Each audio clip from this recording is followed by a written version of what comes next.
To jest podcast System Trader, odcinek 49. A dziś porozmawiamy o tym, dlaczego w inwestowaniu posiadanie planu jest koniecznością oraz o tym, jak zachować się w okresach krachów giełdowych. Zaczynamy. Interesujesz się inwestowaniem na rynkach kapitałowych? Szukasz swojego sposobu na oszczędzanie i pomnażanie pieniędzy? Zastanawiasz się, jak postawić swoje pierwsze kroki na giełdzie? Ponadto fakty, mity, wywiady i ciekawostki ze świata finansów. To i wiele więcej usłyszysz w podcaście System Trader. Zaprasza Jacek Lempart.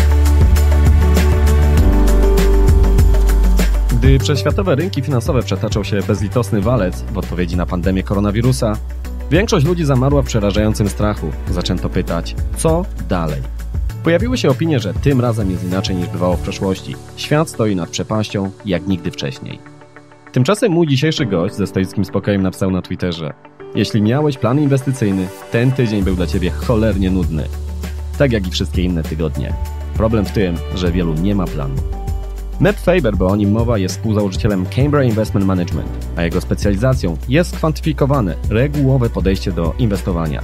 Mówiąc krótko, nie stara się on przewidywać, co zrobią rynki finansowe. Wszystkie jego decyzje płyną ze strategii sprowadzonych do poziomu prostych i jednoznacznych reguł postępowania. Meb prowadzi w USA bardzo popularny podcast The Meb Faber Show, jest autorem wielu publikacji i książek.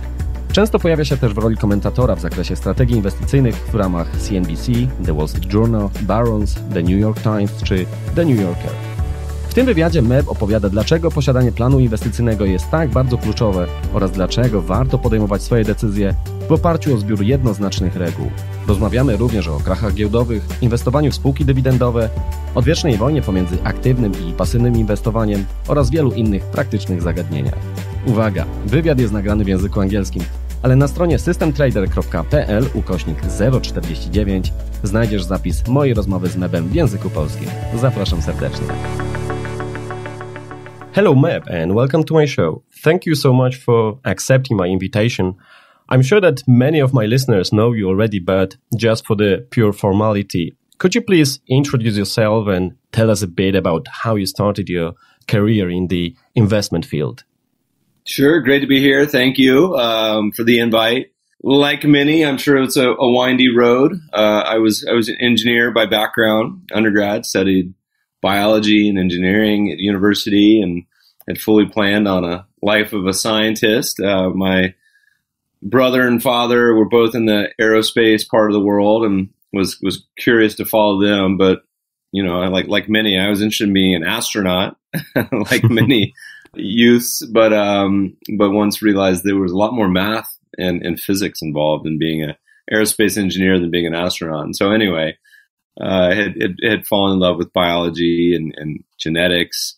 This was in the late 90s during one of the great bubbles of our lifetime, investment booms with the internet, and but also in biotech. And so I had decided to take a year off, as my other brother had advised me to, before going back to graduate school for a PhD program, to make a little money, to enjoy the real world for a year or two before going back into academia, and had the opportunity to work my other passion, which was investing, for a investment fund focused on biotech that also let me go to graduate school at night and study biotech. So it was really kind of a perfect blend.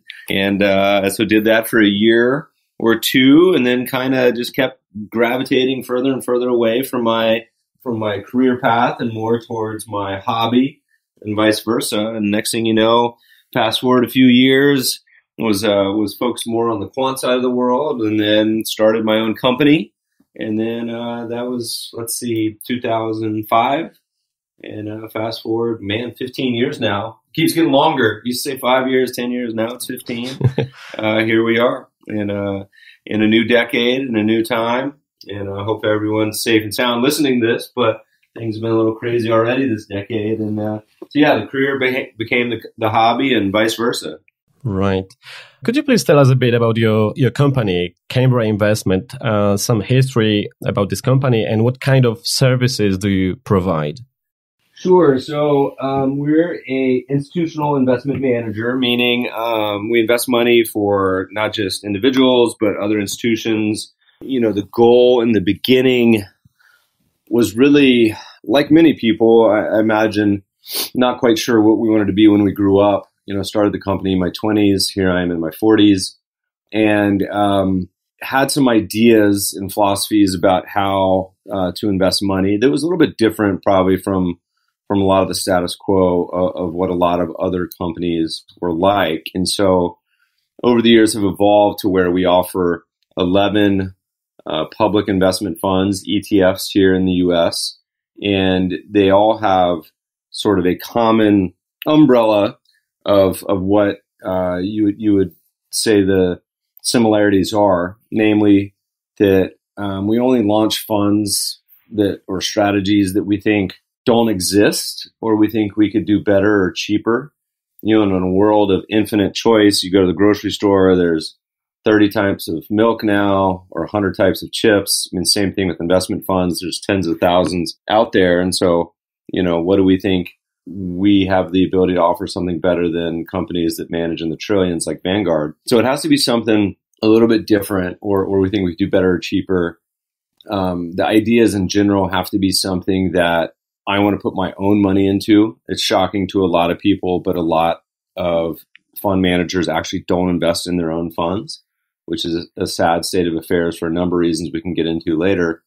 It has to be something that's based on what we consider to be a fair amount of academic or practitioner research. So a lot of ideas that you see out there are a little bit half-baked. They don't really pass the scratch your head, common sense sniff test of, is that something I could explain to my high school age, niece or nephew or child or cousin, and really, or grandparent, and it makes sense. And so, two of our biggest pillars, and I'm sure we'll talk about later, are over 100 years old, the ideas. So it's nothing particularly new, and you can kind of look and see how they've done over the course and arc of history, and those being value ideas, and then momentum and trend ideas. And then lastly, and the hardest part for me is always, is it something anybody wants? And so we've offered these funds for over the past, 6-7 years now. We'll probably launch maybe half a dozen more. We'll probably settle in that mid-teens range. Never have 50 or 100 or 1,000. But my problem is that we keep coming up with crazy ideas that I think are brilliant, and then no one else is doing. So who knows? Have me back on in a couple of years, and we'll revisit. All right.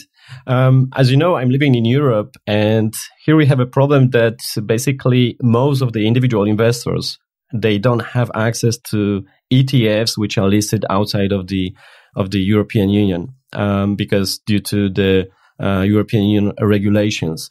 Are you maybe considering to meet some requirements of the European Union which would allow having access to your products, to your ETFs for the European investors? I would love to. The European Union is making our lives, everyone who's a fund manager in the U.S., very, very difficult. And you could probably come up with reasons why that may be. But it's some pretty onerous regulations. The problem for us is some of them conflict with some of the U.S. regulations. And so it makes it a sort of questionable legality to be able to comply with both. It's kind of like asking both of your parents for permission to do something, and one says, yes, you can watch TV tonight, and the other says you can't. Well, you're probably in trouble either way. So it's a hard hurdle. We would love to, believe me, I would love, a lot of our investors are all over the world. We would certainly like to be able to offer our funds everywhere. At some point, we may just launch funds in Europe. That's certainly not in the cards this year, but we'll figure it out one day, whether it's by trying to figure out the regulations or just launching individual funds in Europe too. Sure. Thank you.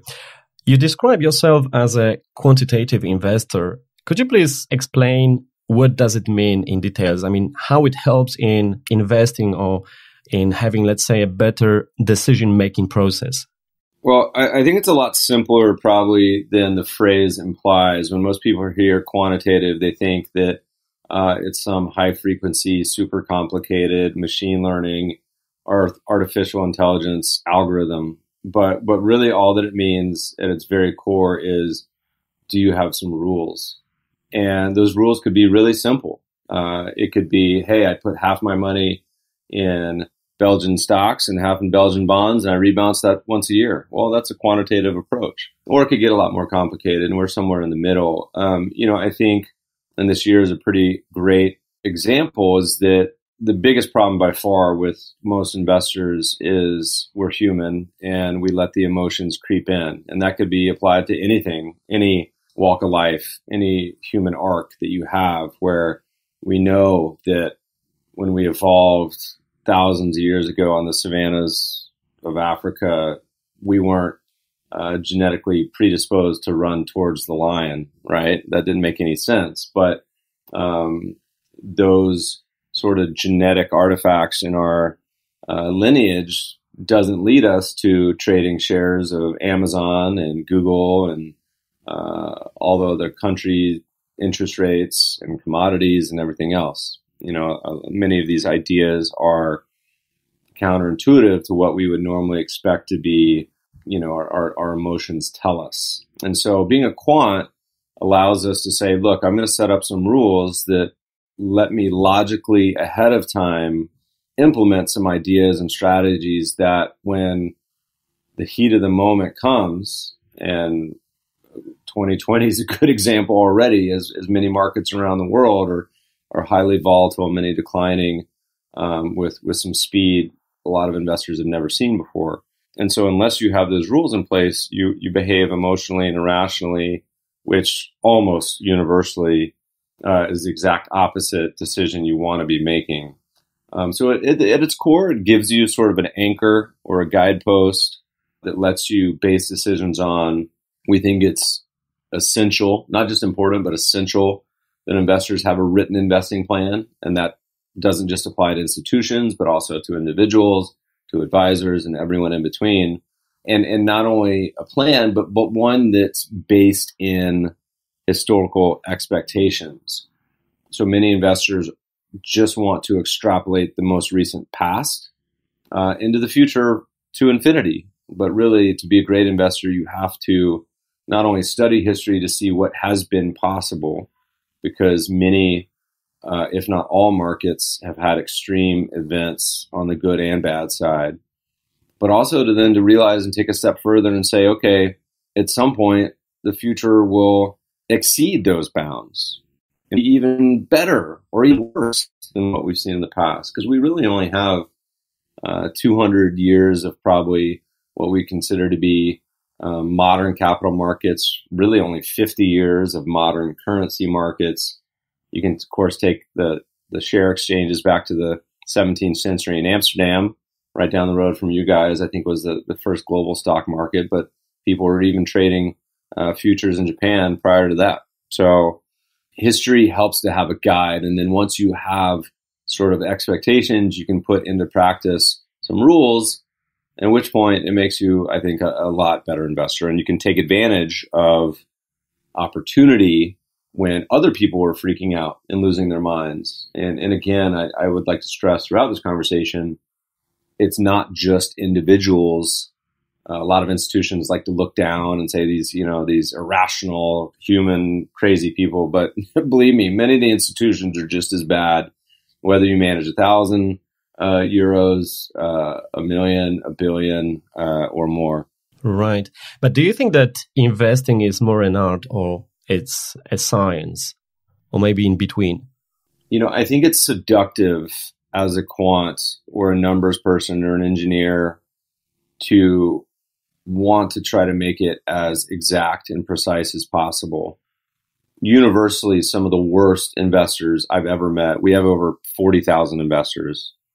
Universally, some of the worst are the smartest people in other professions, doctors, engineers.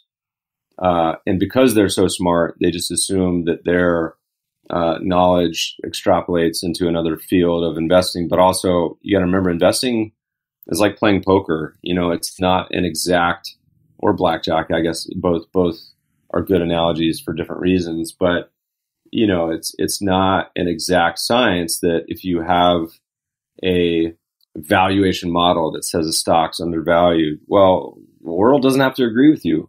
One, and two, the world can change. And the hardest part, and I think the mistake almost everyone makes, is they care more about predicting the future and being right than about making money. And so, some of the best, most intelligent quants in the world that have been Nobel laureates, that have managed billions of dollars, have blown up funds that, and have gone to zero. So hubris, of course, being one of the worst emotions in the investing world. So there's a blend of both. I don't know if I could make an argument. I could make the argument probably either way, but depending how you define either, I think there's a natural balance that is somewhere in the middle. Right, I understand. I see that you mostly are focused on, let's say, the macro view, rarely describing any single stocks. Do you think that stock picking as such is just too difficult to do so, or maybe it's not even worth to do it, or maybe there are some other reasons why you're not so focused on single stocks, but you rather look broadly on the market? I absolutely believe that people can pick individual stocks. Now, I tend to agree more with Warren Buffett and Charlie Munger. Charlie's right down the road from me here in Los Angeles, where people ask him for advice, and he says, look, if you're a young person investing or looking into investing in general, he says, you should go where the fish are, if you're a fisherman, and not go fishing where there's 1,000 other fishermen in one pond, but go to the pond or the river where no one is. And what that means to me and translates to is, look, if you're trying to divine that you have a better discounted cash flow model for Apple than all the other top investment banks in the world, and it's $1 trillion company, good luck with that. But if you become an expert in Nigerian banks or paper companies in Indonesia or, Belgian plastic part makers, whatever, where there's no one else, the competition's not that hard. The equivalent being is like, hey, are you trying to compete with the best Messi and Ronaldo soccer players in Europe, or are you going to go play the local, university team in a small town? You want to find an area where there's less competition and less efficient. And at the end of the day, you have to have either better data, so you have a model that's better than someone else's, or you have insights that is better, or you have to have different data that no one else has. So have you talked to, say, that Nigerian company's suppliers and employees and the CFO and understand, hey, they have this relationship with the government that's not baked in. So I think there's absolutely opportunity to be a security analyst in any asset and to become an expert. I think the bigger challenge is for many people is, do you have an edge? And to be honest with yourself. And most people, I think, falsely believe, and many knowingly, that they think they have an edge, where you start to drill down and really it's this false sense of security about their ability to really be a stock picker, because it's really, really hard. Believe me, if it was easy, then we would all be billionaires, and we're not. So it's absolutely possible, but the same applies to business, by the way, and the free markets all over the world. If you're great at making lamps, God bless you, you become the greatest lamp maker in the world. You'll make a ton of money, but guess what? Other people would love to make billions of dollars making lamps too. So it invites competition. So really the whole key is to find an area that's not as much competition, that may be less efficient. That tends to mean smaller companies. So what we would call small or micro cap companies, probably under 500 million in market cap, maybe under 200 million in market cap. But wading in the big waters doesn't mean you can't buy these stocks and make money. Certainly, you could probably buy Apple and Disney and Pfizer and make money over the next 20 years. But to really outperform, and we can get into all the parts about that later, you have to be better and different, and that's hard. Right. I mean, the funny thing is that mostly the beginners are starting with stock picking, and so it's like they are probably not even aware of the fact that the odds are against them, but they are still just quite often starting from investing using the stock picking approach. You mentioned already that you believe in eating your own cooking, meaning that investing your money in your company's product is important because it shows that you also believe in what you do. It's just fair. Could you please then explain to us a bit more in details now exactly your investment plan behind the so-called Trinity portfolio? Because you just put information on the website, also on your podcast, that basically all your investable money you just put into your fund. What are the three pillars behind that strategy, if you could just explain? Oh boy. All right, let's dive in. So when you think about the public markets, let's start as broad as possible, and then we'll get more specific. We always tell investors that the great starting point is if you just went out and bought the entire world. And what does that mean? If you bought every public security in the entire world, you end up with a portfolio that's roughly half stocks, so half equities of businesses all around the world, and about half bonds of all the various types, government bonds, corporate bonds, et cetera, et cetera. And about, because of size and because the U.S. is the world's largest market, U.S. is the biggest allocation, so you'd end up having about half in the U.S. and then a smattering of all the other countries in the world. The U.S. is less than half the bond markets, but that's roughly a good approximation for today. There's a couple assets that are missing out of that pie, and that tends to be single-family housing and farmland. But in general, it's a pretty good approximation of what's if you just bought the world. So that's a good portfolio. You own stocks all around the world. You own bonds all around the world. The problem with and that probably beats most investors' portfolios over time. Historically, if you go back to the 1970s, that does high single digits, maybe even closer to 9-10% per year. That's in a higher inflationary environment. We're in a low inflationary environment now, so maybe call it 7% a year. But great returns, over time. But the problem with a basic buy and hold portfolio. Now, the good news is, particularly in the US, and this is coming for Europe and the rest of the world, you can buy that portfolio for essentially free. Or almost free. So there's no commissions now for most brokerages.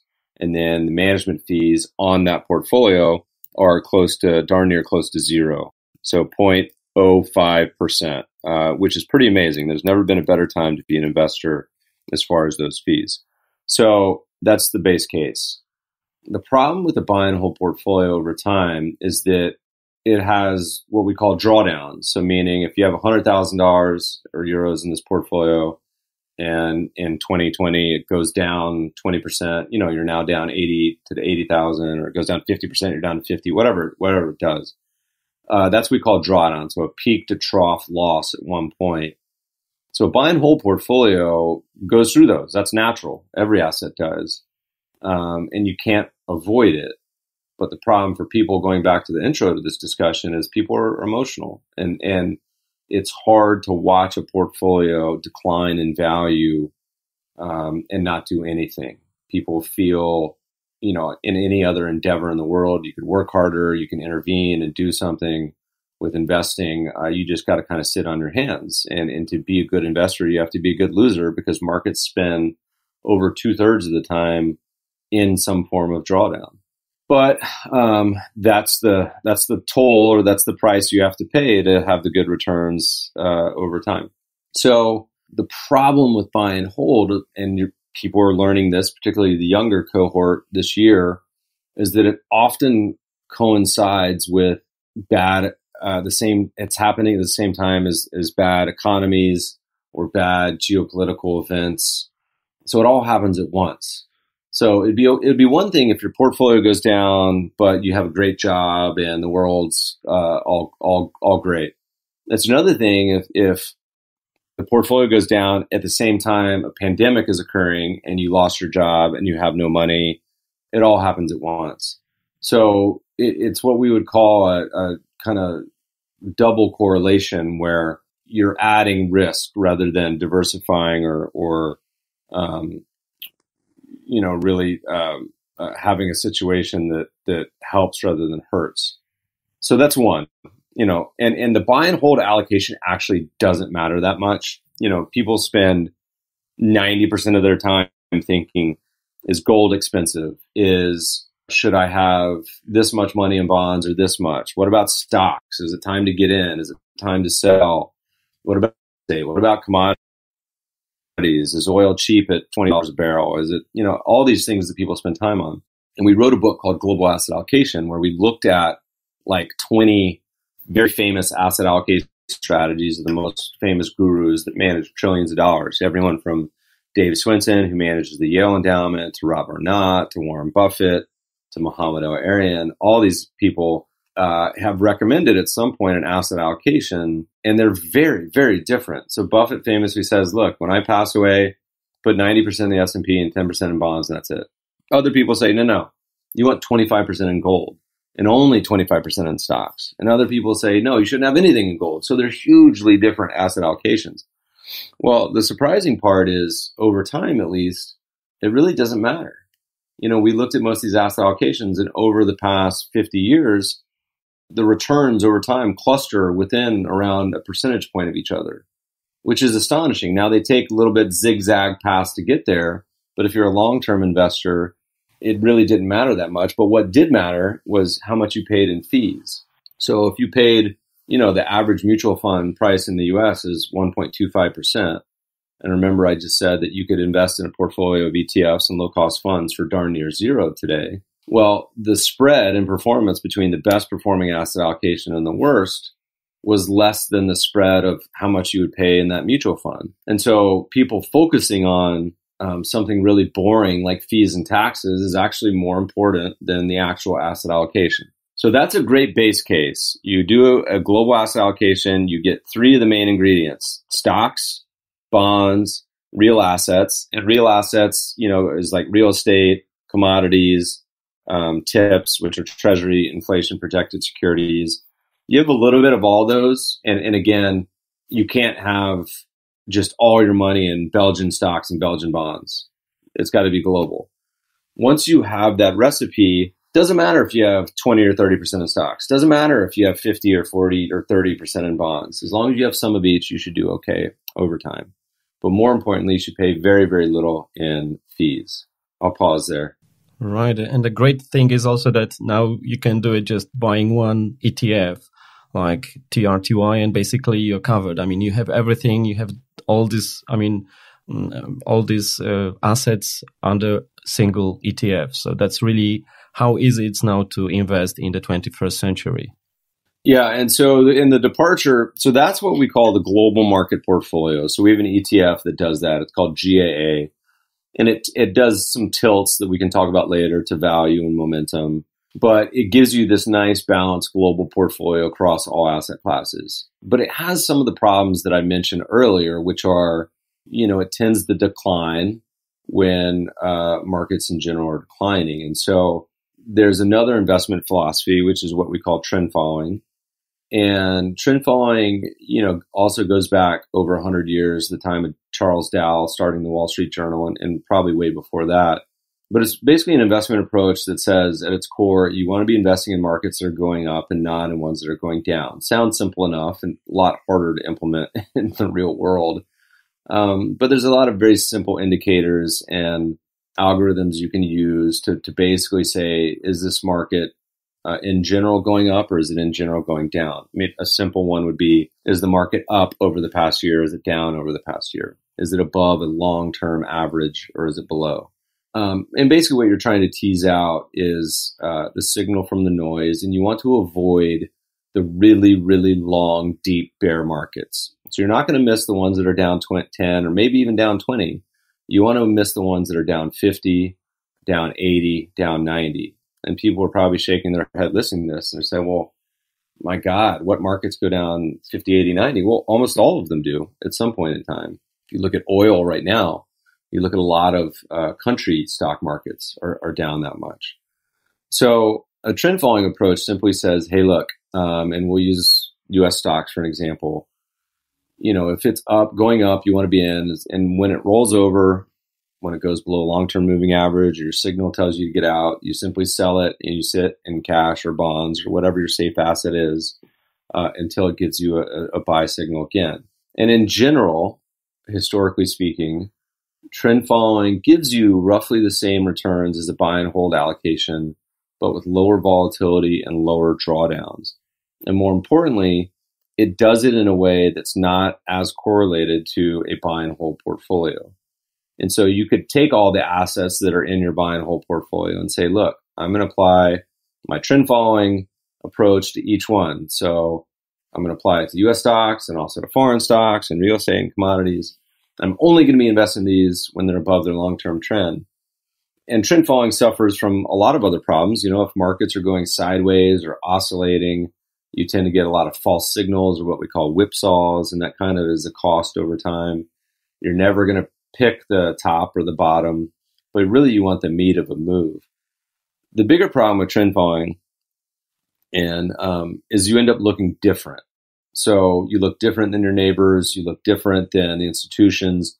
In a year, perhaps last year, where U.S. stocks romped up 30%, you're probably going to underperform.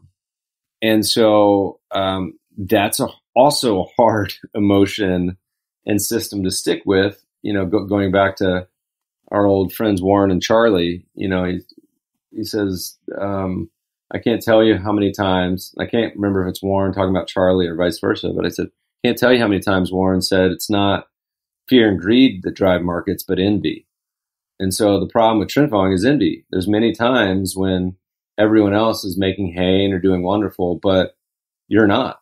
So if S&P is up 30, you may only be up 10 or you may be flat. And so being different, and particularly different when you're wrong, is hard too.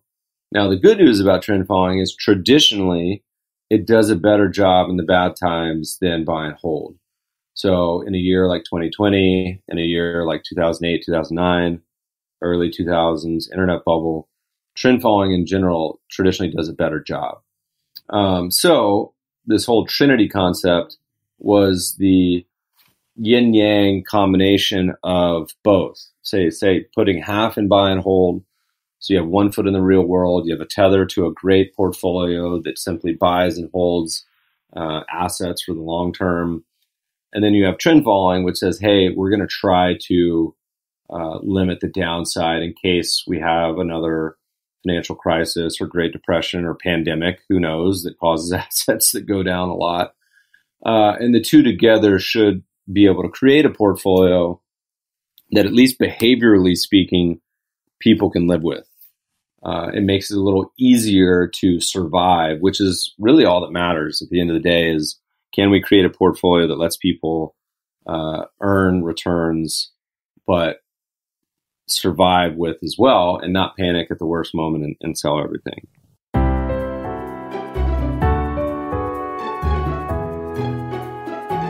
So basically, if someone is really dedicated to investing, just buying such fund is exactly enough what such person needs, if only that person is able to stick with it.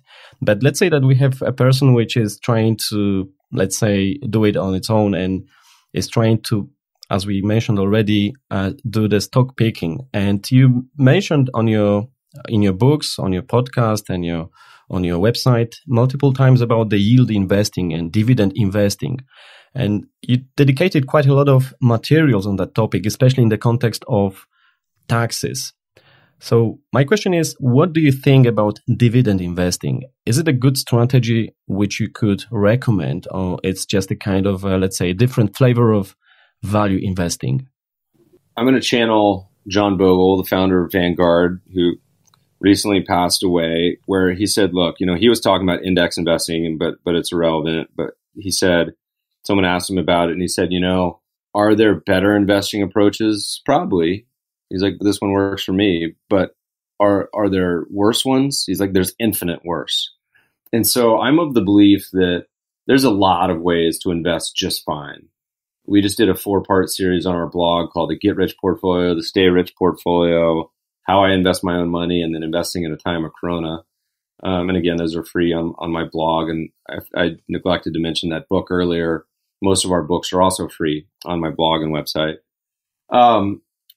And so let's say you told me, hey, Meb, I'm just going to buy a basket of stocks, put money in each year, 10 stocks I like, hold them for the long term. Like, that's fine.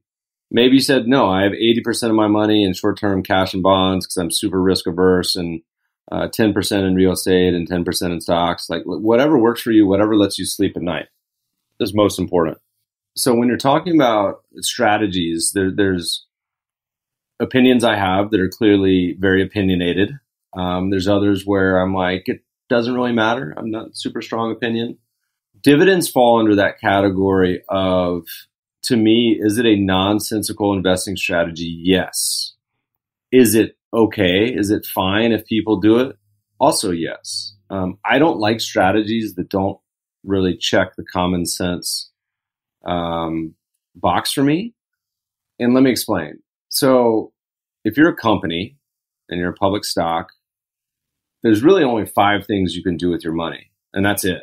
You can reinvest in the business, which is what most people think when they think about companies: launch new products, do R&D, build new buildings, hire new people. It's all the sexy part about operationally running a company. You could also pay down debt to the extent you have any. You could go acquire another company. That's the third one. Or you could buy back stock if you have cash, or you could pay a dividend. And that's it. Those are the only 5 things you can do. Everything falls under one of those 5 things. And so there's a lot of investors out there that say, okay, I'm going to follow a strategy where I invest in stocks that, there's a lot of flavors, but let's say they have a high dividend yield. I only buy dividend stocks above 5%. And so what are you getting there? You're getting a company that has cash or is making cash and is returning it to you as a shareholder. And why is that a good investing strategy? Well, the company has to have cash in the first place or make cash. So at least it's a company that is in business and plans on staying in business. But often you're getting companies that are older. They're not necessarily very innovative. Because they have a high dividend yield, the stock is probably cheap. So on average in history, dividend stocks traded about a 20% discount to the broad market as far as valuations. Now, they tend to be a little higher leveraged, so they have more debt than a normal company does. And that's it. You have no other characteristics. So really all you're getting is kind of a value tilt for a junky older company. Now, historically, that does outperform broad market cap weighted indexes by about a couple percent a year over time.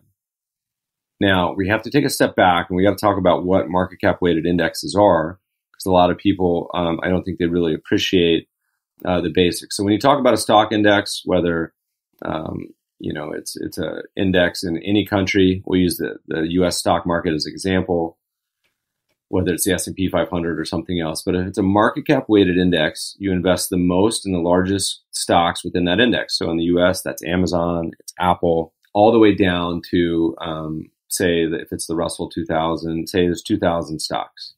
And the problem with that index is there's no tether to fundamentals. There's no, it doesn't matter if the company has sales. It doesn't matter what the PE ratio is. It doesn't matter if it's a good buy. It doesn't matter on valuations. It doesn't matter dividend yield, anything. It's simply how big is the company measured by stock price. And that's a weird way to come up with an index. But historically, it was an interesting way starting in the 50s and 70s because it takes zero effort to manage that portfolio. So you can do it for a very low cost. And going back to what we talked about earlier, cost is a huge input into your total return to the end investor. So, but it's somewhat also of a nonsensical investing approach. So any weighting methodology, you could equal weight, you could weight based on value, you could weight based on dividends, you could weight based on letters of the alphabet, should beat market cap weighting. So dividend falls under that category. It does beat, but it's also terribly tax inefficient. So you have to pay tax. Well, many countries, you have to pay taxes on dividends here in the US every time you get a dividend check. So theoretically, and we wrote a paper on this, you should prefer companies that don't pay dividends if you're a long-term shareholder. All of that having been said, is it a fine investing approach? Sure. Worse, many worse investing approaches.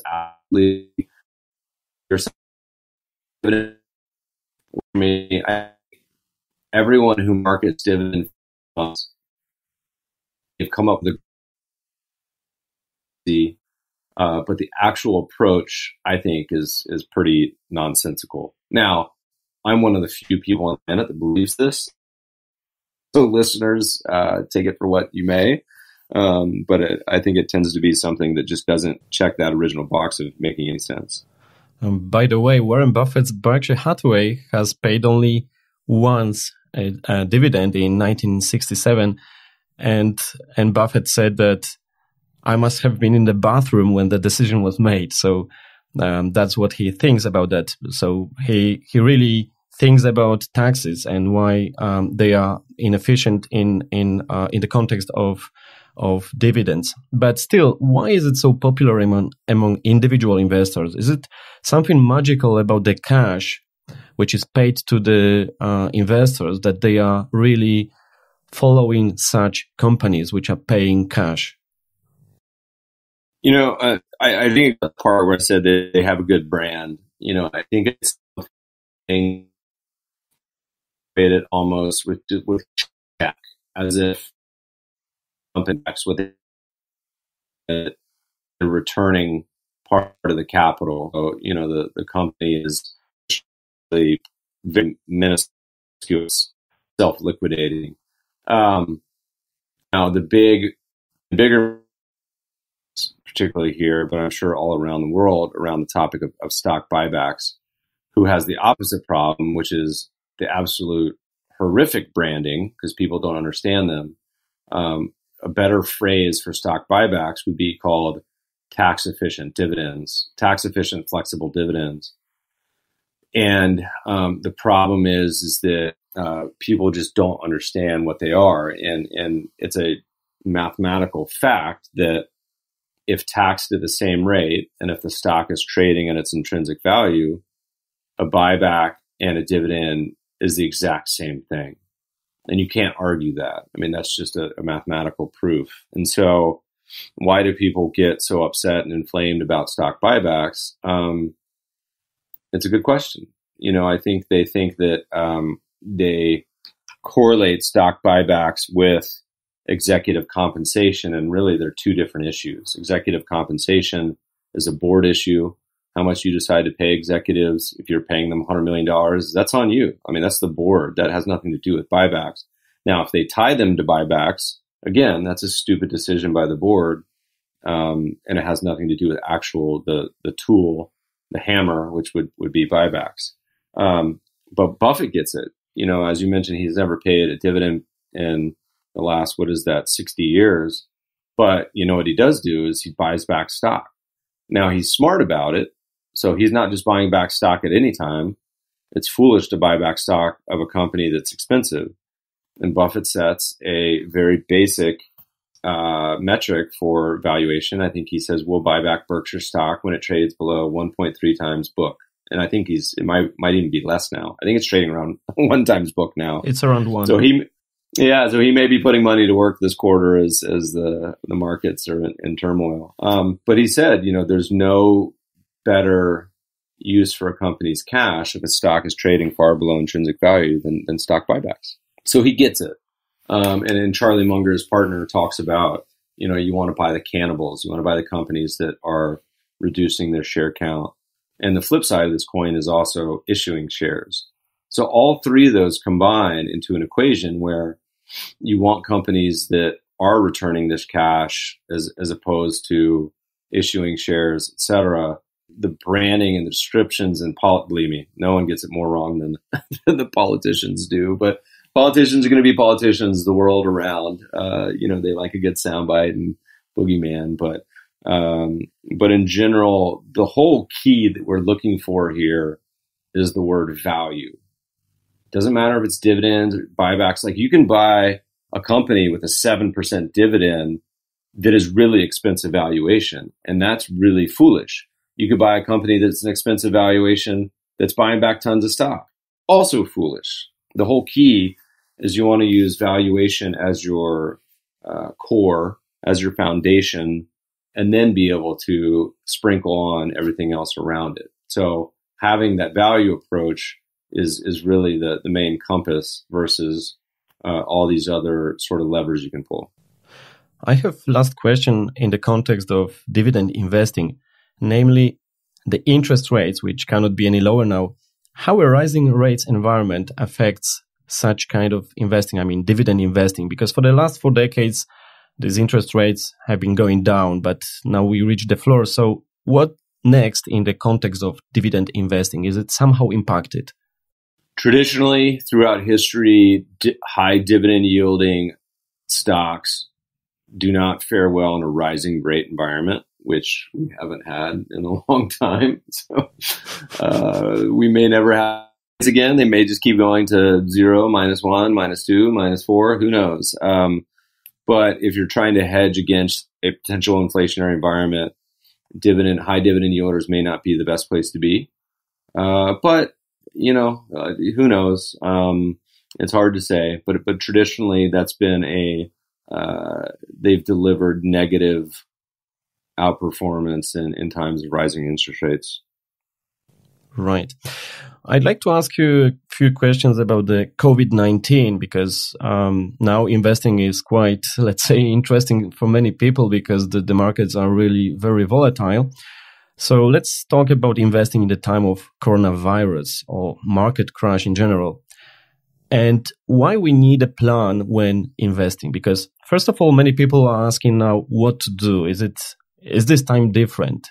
Because we have never had such case before. Can any investor prepare for these anomalies, or are they truly, let's say, black swans that cannot be just managed? Because, for example, Benoit Mandelbrot, by the way, it's a Polish-born French and American mathematician, he coined the term volatility clustering, referring to the observation that large changes tend to be followed by large changes of either sign. So how do you see what happens now in the context of coronavirus? What now? What to do? And is there any common denominator, let's say, for all market crashes? Sure. So the common denominator is prices going down.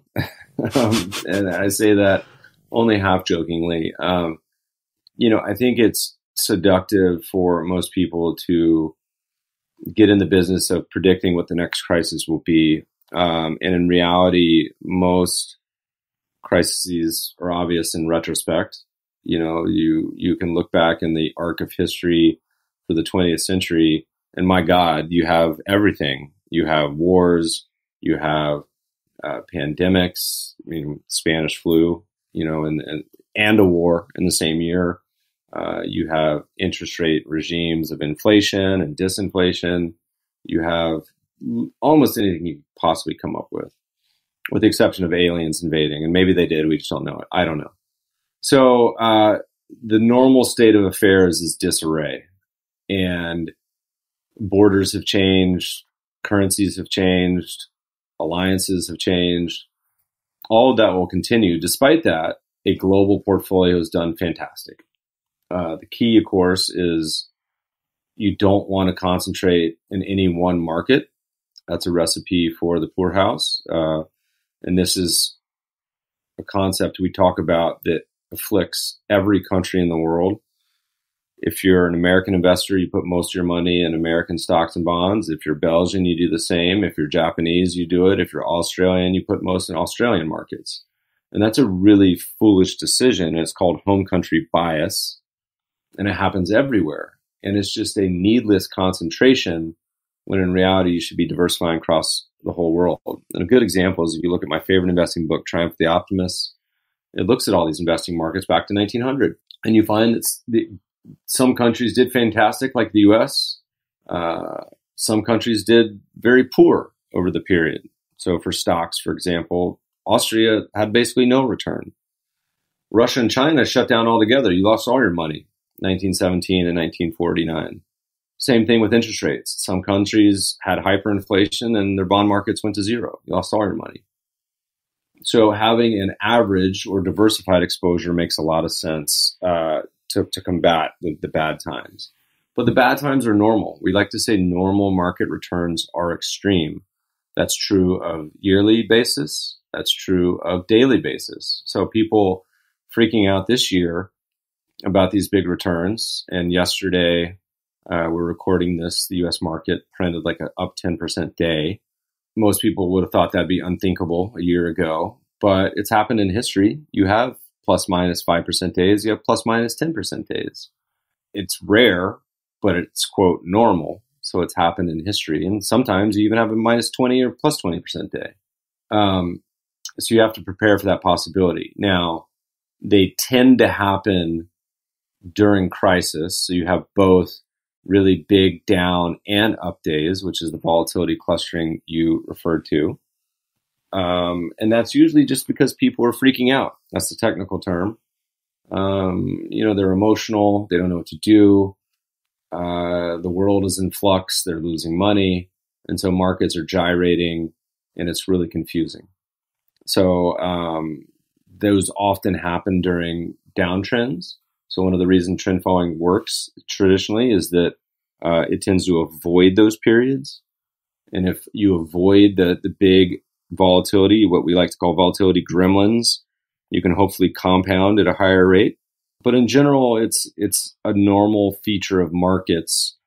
It doesn't make it any easier, but it also creates opportunity. Going back to what we talked about earlier, where if you're an investor that is logical and rules-based, you can take advantage of other people acting bananas crazy. But once you have that expectation, understanding, and studied history, you realize these really bad events occur, and it's just the normal nature of human beings to have to experience these. And usually markets end up playing out where they're really volatile in those periods. So when the stock market pukes, like now with COVID-19, is there any, let's say, best hedge against such case, which could protect us from such events? Yeah, so traditionally, if you're a stock investor anywhere, other stocks aren't going to help. So if you put your money in Belgian stocks, British stocks, American stocks, investing in Japanese or Australian, it usually doesn't help at all because they're stocks and they tend to move together. They're correlated. Real estate doesn't traditionally help that much. Commodities, particularly the energy-based ones, don't help. Particularly, really don't help this year. What does help?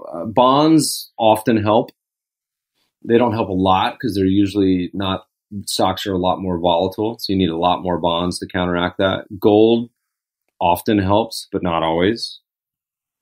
And then you start to get into what we call these active strategies. So trend following often helps. Ideas like tail risk help. Tail risk is what I put under the category of insurance, much like you would buy a house or car or life insurance. It's usually a net cost, so it's not a great investment. But as a part of an entire portfolio, it can be because it helps protect in the really bad times like this year. And when I say tail insurance, I mean something like simply is buying options, puts on the stock market, the bet on the stock market to go down. Can be a totally reasonable exposure. But the struggle with that is that it's rare. By definition, you normally don't see markets decline as fast and as furiously as they have from all-time highs as they have this year. That's pretty rare. And so the tail risk sort of portfolio, you could have a decade of it being a cost, and how many people can sit through that? We haven't talked much about this, but any investing approach, whether it's an asset class or an exposure, or you hire a portfolio manager or active manager or tail risk, it can easily go 10 years, 20 years underperforming. We say recently in the US that one of the most widely held beliefs, almost universal, is that stocks outperform bonds. And we have evidence of that from all over history. But U.S. stocks have, if you exclude today, I don't know what's happening right now. The market could be up or down 20%. Let me check. But stocks have underperformed bonds for the last 40 years. Or not underperformed, they've had equal performance. That's a pretty long period to have a belief system not play out. And so what do most people do? They look in terms of days and weeks and months and quarters, even year or two, 3, if they're really long term. And we used to tell people if they're examining any asset class or portfolio manager, we used to say they need to give them 10 years. Now I say 20. And most people laugh and I say, I'm serious. If you're not willing to allocate to this strategy, asset class, or manager for 20 years, you're wasting your time. Right. That's sort of self-selects our investors, because most people don't want that. They want the outperformance. They want it now. They're like a toddler. I have a 3-year-old. He wants it right now. He wants his cookie. Everyone wants they're magically to invest in an asset class and it go up right now. But that's unfortunately not the way this works. That's not the way any of this works. By the way, today we have quite positive day. It's almost 3% up. So we'll see what will happen later. How much we should allocate to a tail risk strategy? Because you mentioned that basically now it's pretty easy. I mean, if someone doesn't want to trade protective put options, it's just easy. We can buy such ETF for that. But how much we should allocate for such strategy? Let's take a step back real quick and say, let's say you have a portfolio that has stocks largely and then bonds. The first way to hedge risk is not to take it in the first place. So if this year is stressing you out and you can't sleep because you have too much in stocks, well, the simple answer is don't own so much in stocks. The second one was, we mentioned, diversify, add bonds, add gold, add some other assets. The next is tilt towards value, though that's not helping this year. That's actually hurting. Maybe add trend following. Only then do you really get to tail risk, in my opinion. And the problem there is that it's, I'm in the periphery of crazy people on one end of the spectrum on this belief, where we wrote some papers a couple of years ago, and I was actually talking about this last night on Twitter, where I said you could make the argument that if you work in the asset management world or you work as a financial advisor, you shouldn't have additional exposure to your asset class being, in my example, U.S. stocks, because you're now 2, 3, 4 times leveraged the same risk. So if you're an airline company, they often hedge the cost of fuel. If you're a cereal company, they hedge the price of wheat. Well, what's the main risk for an investment manager who makes his money off fees is simply how much in U.S. stocks they have. So the average financial advisor or investment manager has their own portfolio in stocks. They have their spouse and children's portfolio in stocks. They then have their client portfolio in stocks. Clients often behave poorly and freak out in bad markets. So it also declines when markets are down. If you work for a company and don't own your own business, additionally, you have exposure because that company's revenue goes down and they may fire you during a recession. So you could make the argument that you shouldn't own any stocks at all. Or if you are, which was what most people do, regardless, you could hedge them. And that's what I do. That's what my company does. I don't know anyone else that does that, honestly. Maybe there's a few crazy people like me, but in general, most don't. Many ETFs are trading now, especially during the market stress, at discounts, and it's both for bond and stock market. We could see this, for example, for Vanguard Total Bond Market, BND, or for VanEck Vectors, Junior Gold Miners, and GDXJ. Should we take any lessons from that? I mean, are ETFs doing their job? Are they working as expected? Simple answer is yes. The longer answer is you got to remember that ETFs are just another structure. They are basically the same as mutual funds, but with more efficient taxes. So going back to like our whole dividends and buybacks, they're kind of like the buybacks in this world. But in the big picture, as far as assets, I love hearing people talk about how ETFs are distorting markets, because ETFs are a speck of sand on the beach of assets worldwide. I mean, they barely even register. People say, oh my gosh, they have so much in assets. Well, compared to where the rest of the assets are held, they don't. Mutual funds are still 4 times the size of ETFs. Forget about direct ownership, about institutions, about the real money, pension funds, endowments, sovereigns. All these sort of big money institutions have way more invested. Now, the only thing they do get correct is any amount of flows into anything. I don't care if it's a private hedge fund or a mutual fund or an ETF or a sovereign fund. If you're putting a lot of money into an asset class that's tiny, you will change the composition of the asset class. So if you said, hey, Meb, I want to put $100 billion into Belgian companies that are small cap internet companies that focus on cybersecurity. Well, I don't know how many of those there are. Maybe there's 5 or 10, but you're going to put 100 billion in them and they only have a 100 million market cap. Well, obviously that's not that smart. Or maybe it is smart, but you're going to drive the valuations up a ton. But it's the same thing with anything in the free markets. So it's not the structure. It's not ETFs. It's just money sloshing around all around the world. And that's what creates bubbles. That's what creates busts, money sloshing out. That, of course, leads to opportunities. And I'm ignoring the small, very, very, very small right of the decimal percentage of funds, ETFs. But this applies to anything, hedge funds, mutual funds, private funds, whatever, that do these weird, esoteric, ridiculous strategies like some of these volatility VIX-based ETNs or quadruple leverage things. Not really referring to those. Those are just fall into the category of stay away. But in general, it's they get a bad name. And yes, they're working just fine is my short answer. How do you see, just closing the topic of coronavirus, how do you see the coming months for the global markets? I mean, also the global economy. Do you think that even when the virus will just go away, the damages which are already made to the economy will be enormous, and recession is just, it's not question if, but how deep it will be? So I wrote a recent piece called Investing in the Time of Corona, and I think it's a good example, real-time walkthrough of how hard investing is and how you have to mentally prepare for multiple possible outcomes. The problem with most investors is they get myopically focused on how they believe the future is going to play itself out. Whether it's bullish, whether it's bearish, there's people that say, I think the Fed's creating hyperinflation and stock market's going to go down 90% and gold's going to go to 10,000 and Bitcoin. Is that possible? Sure. Is it the most likely outcome? No.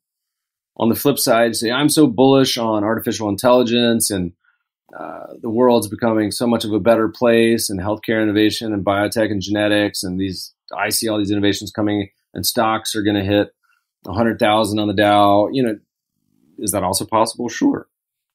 Elon Musk is going to invent free energy and we're going to find diamonds at the core of the moon. I don't know. But much like playing blackjack or poker, the future is a spectrum of probabilities.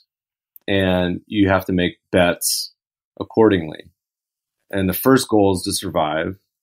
The second goal is to obviously perform well and have a portfolio that does well in any environment, both good and bad. So I outlined a bull and a bear case for Corona. I said, look, the bull case is, rest of the world follows the experience of China and South Korea, massive testing, quarantining, therapies are developed that actually work, whether it's chloroquine or something else. Vaccines are developed on fast track. The world gets vaccinated this summer. The virus dies off in the heat. Most of the emerging markets don't get it. Fiscal and monetary healthcare policies are effective. Healthcare systems are not overrun. The virus never comes back. Markets are hitting new highs by year end. On the flip side, you say, okay, what's the bear case? Well, governments react, but it's too slow. Policies are ineffective. The virus spreads exponentially everywhere. It hits emerging markets particularly hard. Healthcare systems are overworked. Stock markets decline. Risk on assets all around the world plummet. Fiscal policy is stuck in governments. It's ineffective. There's mass unemployment. The world is treatments are ineffective. Vaccines are problematic. They don't get developed. Maybe there's some relief in summer, and then the virus comes back in the fall. And it turns out that this isn't a short-term experience, but this is something that we're living with for years, not weeks and months. And that's scary too. Are both of those possible? Yes. In the bull case, stocks are probably back at all-time highs. At the bear case, you could lose 50 to 80% and it not even be out of the question. It's a depressionary style environment. What's the most likely scenario? Something probably in the middle, but if you don't prepare for both outcomes, let's say you say, no, I believe we're going to kick this virus. It's going to be done by Easter time and we're romping and stomping back to all-time highs. I'm putting all my money in buying dip, putting all my money into stocks. And sure enough, the bear case happens and you lose 80%, which is essentially all. And you also, the economy's in the toilet and you lose your job. Well, that's going to be a tough situation to be in. And the flip side, you say, oh my God, the world's ending. I'm moving into my bunker. I have toilet paper for 6 years. What am I going to do? I'm shorting the markets, taking all my money out. I'm putting it into, I don't know, Ethereum and shorting stocks and putting it into shorting, whatever it is. And then markets rip back up. Well, you just missed out on probably the rally of a lifetime. So what do? You prepare for either outcome, I think, and build a portfolio that's hopefully robust. And for me, that's Trinity. That's the concept of having some in each, buy and hold, so that if the markets rip back up, you're protected, but also in trend following, which is mostly cash and bonds right now. Or if you're a managed futures allocation, it's short a lot of things.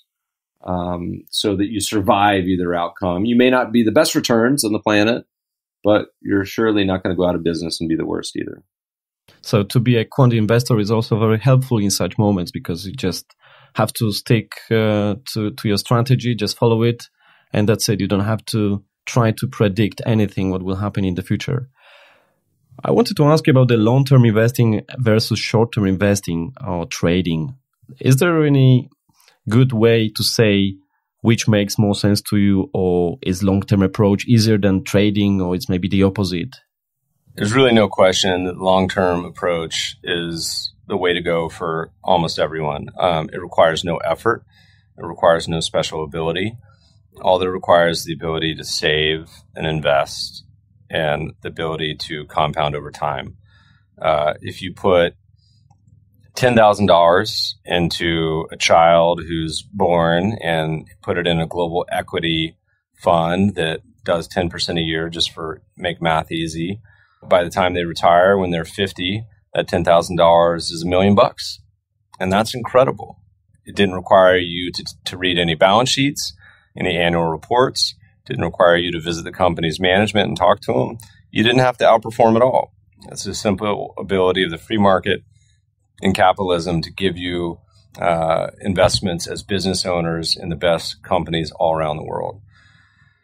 That having been said, most people, it's tough. They don't want to behave over terms of decades. They'll never put things away and hold them in a lockbox, though they should. They want to trade them. They want to muck around with their portfolios. They want to freak out.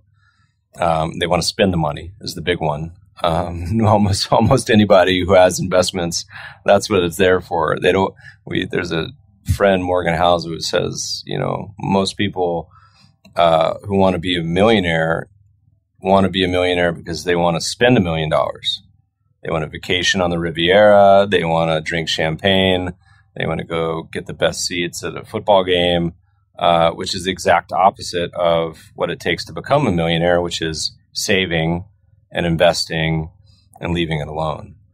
So it's the simplest equation in history, and it's the most beautiful because anyone can do it, from a janitor to a truck driver to anyone who is a regular salaried employee. It doesn't require you to be Jay-Z or Beyonce. All you got to do is simply save and invest and have a fair amount of time. Can you invest on short term to take advantage of other people? You can. It's a lot harder because you not only need to be right, you need to be right and have the timing right. But there are opportunities. We mentioned some, certainly funds that trade away from their net asset values, intrinsic values of stocks when they move away at times of panic like we've had over the past week, month. that are certainly lend themselves to opportunities, but it's hard. It's really hard to get both timing and direction correct. Right. How about then active and passive investing? Because many investors have come to the conclusion that rare events are impossible to predict, and therefore there is nothing to do other than just buy and hold their investment and wait out any negative outliers, like, for example, we have now. And also they say, like, this missing the 10 best days argument preferred by, advocates of buy and hold investing, and you call it as the myth. So basically you think that there is a world for both approaches. I mean, the buy and hold, the purely passive investing, and also for active investing. And also there's a question, what's the border between the active and passive investing? Because even the index as such is not fully passive. The constituents are changing in time, and there are even human decisions behind. So it's not really fully passive. How do you see that? My belief, and I don't know that anyone really agrees with me here, is that the only true passive index is the market cap weighted portfolio we talked about earlier. Any deviation from that, in my opinion, is active. And the problem is, in 2020, the phrase active passive is totally polluted. For example, you could have a passive index that our favorite example is invest in companies of stocks where the CEO eats hamburgers or cheeseburgers or veggie burgers, and charge 3 percentage points per year. Is that a totally nonsensical, foolish approach that's expensive and is not going to work out? Absolutely. But that's a passive, quote, index. Or you could have an active fund that is super well run and super low cost that only charges, say, 0.3% per year. And so, in my opinion, it's much simpler. The only true passive index is the global market portfolio. Everything else is a form of active. Now, the real question is, to me, is it discretionary or is it systematic and rules-based? And discretionary is hard. You're betting on a portfolio manager and his special Superman abilities, versus a quantitative approach is what you can see what the rules are. And somewhere in between, in my mind, is what really, is where most people fit. But I fall on the quantitative side of it just because it's a lot easier. If you have a discretionary portfolio manager that's done well for a while, and all of a sudden they get divorced from their spouse, or maybe they get an illness, or they're just happy in their wealth and they want to cruise around the Autobahn in their new Tesla or Aston Martin, and they're not thinking about the portfolio. That's a way harder decision than just using a simple quantitative rules-based one. So I prefer quant, but hey, if you're a discretionary person, God bless you. That's good. That's good as well. And by the way, what do you think about the efficient market hypothesis? I think markets in general are mostly efficient. I think people are no dummies. And so if there's money sitting out on the sidewalk, then it makes sense to go pick it up. If you have an advantage, most people prefer being rich to poor. And to the extent you can utilize your superior knowledge or data to make that happen, I think most people would prefer having wealth than not. So it makes no sense to have a market where these major discrepancies would be simple. That having been said, for various behavioral, structural reasons, they do occur. I just don't think they're ever easy. So investing in cheap countries or stocks is often hard because they've already declined a lot and they have a lot of hair and warts on them. And, an example today would be investing in like Russia or Turkey, or Brazil, which is stock market's gone down like 60% or something. There's career risk in there, and it's harder. So there's a lot wrapped in it. I think markets are mostly efficient, but if you, again, going back to what we said earlier, if there is superior data or different data, or you have better models, then yes, is it possible to outperform or superior insight? Absolutely. I don't think it's as easy as it was maybe 50, 80 years ago. I don't think it was easy then either, but the more information as enabled by the internet certainly makes the world a little harder when it's mostly freely available to everyone. All right. We are getting to the end. I have some final questions. ESG, environmental, social, and governance. What's your opinion about that? Because that's it's becoming more and more, let's say, important sector of ETFs as well, but it's very becoming popular. I even hear people who are not even really interested about investing, but they are just going for ESG just because of their beliefs behind this. Anytime as a quant you reduce choice and breadth, by definition, the results likely get diminished. Meaning, if you go from 10,000 stocks in your universe that you could invest in down to 5,000, you just simply have less choices. By definition, it's going to be harder. That having been said, a good example is what's the most best performing stock industry in history? Well, it's tobacco. That's probably killed more people than any industry, all the rest combined. And I say that growing up in a town where, my grandfather worked at RJ Reynolds. So, but I guarantee you that would fail basically every ESG filter, tobacco companies. The challenge is, look, do I believe that people, if they want to, should utilize ESG? Absolutely. I don't think the best way to do it is through funds. I think it's through probably screeners or direct indexing, meaning you have an advisor or you personally can screen companies out for whatever it may be.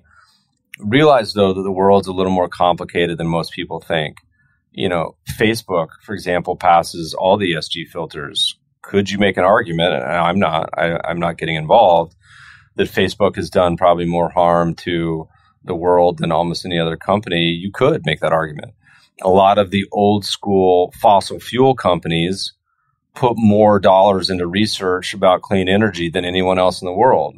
So investing in some of these old school companies, I don't know specific examples, but whether you say like Exxon, is that, which would fail many of the ESG filters, are you actually not focused on the right problem, which is enabling actually the growth of, it's complicated. Am I okay that people do it? Absolutely. Do it to your heart's content. Invest in the companies you believe in, that are world changing, that you care about. Wonderful. I think it's really hard to do from a quantitative standpoint because ESG means different things to different people. Right. I have the very last question. What would be your single piece of investment advice for someone who has, let's say, decades to retirement? This is simple. First, go listen to my podcast. Go read our blog posts and books. Yeah, but it's like 200 episodes. Yeah, good. Well, you got a long time till retirement. The advice is actually really simple. And the first advice is get started now, meaning today. Start putting money to work investing. It's okay if you make mistakes when you're young, when you don't have much money. It probably helps you. The scars and the very real pain, visceral pain of losing money is actually probably helpful in the future because it sets your expectations of what happens when things go down or poorly so that you know how to behave. Second is take a really, really long-term view. I think a great advice is called the coffee can portfolio, where you make an investment, pretend like you have to hold it forever, like you can't sell it, which is a pretty cool idea. You just say, I'm going to buy some shares of Disney. I put it in my coffee can and I forget about it. And we'll look at it in 30 years or whatever it may be. Two would be to write an investing plan. And it's not set in stone. You don't have to keep it forever, but at least to have a plan you can look back in. I think it's fun to keep a diary. Say, hey, this is why I bought this. Also, this is why I would consider selling this. So let's say you bought that Disney in a year, it's down 50% and you sell it. Well, was that part of the original rules or are you just reacting emotionally? A good example would be, the media loves to talk about, hey, if you just put $10,000 into Warren Buffett's Berkshire Hathaway in the 60s, it's worth like $20 million today. But most people wouldn't have been able to sit through the times when it went down by 50%. Amazon, forget about that. That's gone down 95% before. Only Jeff could handle that. Only Jeff. It's $1 trillion company now. Maybe not today. It was beginning of the year. So, just get started. That's by far the biggest thing that young people have going for them is time. I gave a speech in Ireland this past year where I said, a lot of you are going to be facing this decision.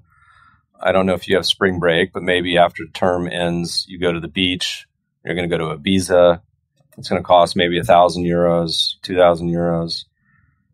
And I said, most 20-year-olds can't have empathy with their 70-year-old self.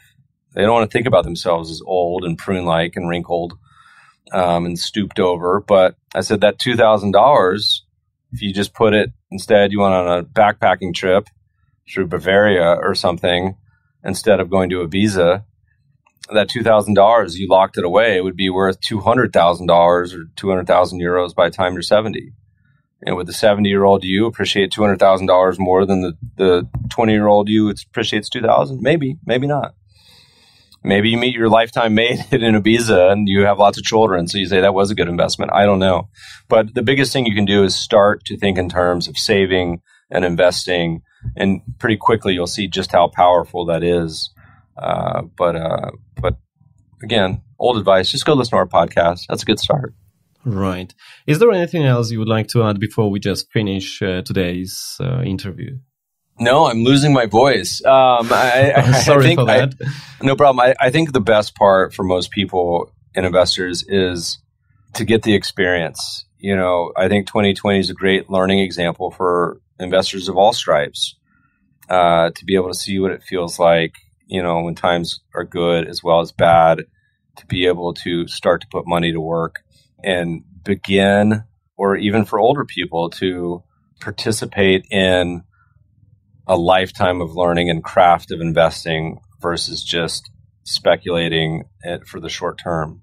But say, look, I'm going to commit to a lifetime of improving my situation and building real wealth versus letting myself be exposed to the whims of the rest of the world and governments and other people. But I'm going to take charge of my own personal path and my future. That would be it. And then enjoy it. And, money at the end of the day is just a means to an end to be able to enable the freedoms that we all prefer, whatever that may be. If you want to go paint in the countryside, if you want to take some more school, if you want to set up a foundation for people, whatever. You want to start a new company, it just gives you the freedom to do those things. Right. Thank you, Meb, very much for your time today. Actually, I have only scratched a bit your knowledge and your wisdom, as I'm sure that we could talk hours, although, yeah, I know you're losing your voice. Stay healthy in these tough days. Social distancing, that's the topic number one nowadays. I wish you all the best. Thank you very much for your time. Absolutely. It's been a blast. Thanks for having me, everyone. Please say hi on any of the social media, Twitter, email, anywhere else. I look forward to cheersing you over a nice pint in Belgium one of these days post-quarantine. Right. Thank you very much. Cheers. Take care. Bye-bye.